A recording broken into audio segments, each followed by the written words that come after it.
John अपने पिछवाड़े में निकला तो उसने देखा कि एक अजीब सा एलियन कोने में कांप रहा था। उसका शरीर ठंड से जम चुका था। जॉन का दिल पिघल गया। वो उसे घर के अंदर ले आया ताकि वो थोड़ा गर्म हो सके। उसने एलियन के लिए नाश्ता भी बनाया, लेकिन उसने बस सेब उठाकर खाया। यह देखकर जॉन तुरंत सुपरमार्केट गया और बस सेबों का पहाड़ खरीद लाया। कुछ ही दिनों में एलियन पूरी तरह ठीक हो गया। जॉन ने उसे अपना घर दिखाया, नहाने का तरीका समझाया, बाथरूम कैसे इस्तेमाल करते हैं सब बताया। जॉन की फैमिली शहर में रहती थी और घर बहुत कम आती थी, इसलिए अक्सर घर सूना सूना लगता था। लेकिन इस अजीब मेहमान के साथ वह अकेलापन गायब हो गया। भले ही एलियन बोलता नहीं था, लेकिन उनका रिश्ता बहुत सहज हो चला था। तभी एक दिन पड़ोसी मैरी अचानक मिलने आई। उसने एलियन को देखा तो डर के मारे उसकी चीख निकलते निकलते रह गई। जॉन ने उसे पूरे हालात समझाए, कैसे कुछ दिन पहले उसके घर के पीछे एक स्पेस शिप गिरा था और कैसे उसने खराब जहाज से बाहर निकले इस एलियन को अपने घर रख लिया। मैरी पहले तो घबराई, लेकिन धीरे धीरे उसकी आंखों में डर की जगह उत्साह आ गया। उसने जॉन को चेतावनी भी दी कि यह बात किसी और को न बताना, वरना सरकार इसे पकड़ कर ले जाएगी। इसके बाद मैरी अक्सर आने लगी। वो उससे बातें करती, उसे कपड़े लाकर देती, और जब एलियन ने वो स्वेटर पहनकर देखा तो किसी चमत्कार की तरह फिट बैठ गया। दोनों अच्छी दोस्त बन गई, लेकिन परेशानी फिर खड़ी हो गई। दूसरी पड़ोसन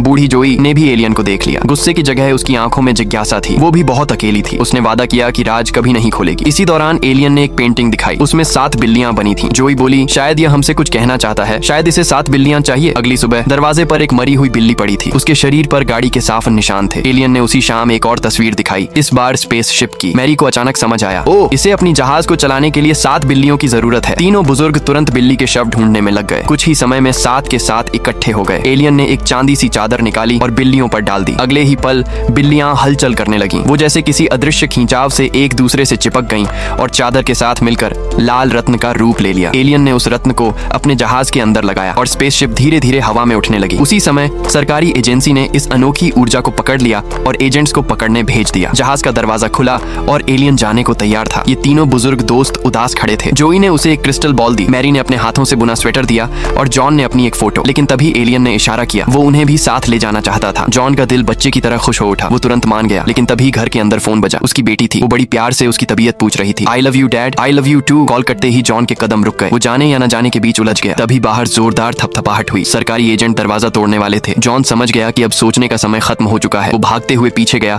और चिल्लाया, मैरी, जोई, तुम लोग जहाज में चढ़ो अभी। एजेंट्स दरवाजा तोड़ते ही अंदर घुसे, लेकिन तब तक वो लोग आसमान में बहुत ऊपर जा चुके थे।